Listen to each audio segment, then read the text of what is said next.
I wasn't always like this. I used to be considered as the fluffiest cat in all the land.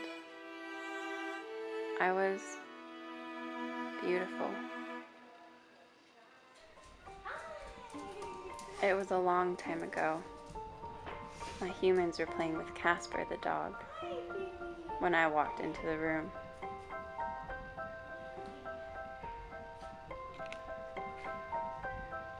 Immediately I stole the attention,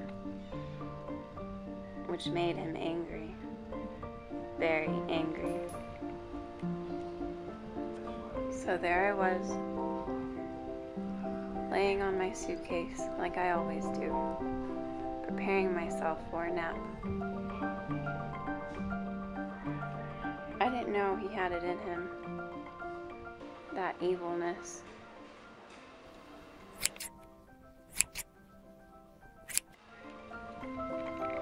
When I awoke, I was cold.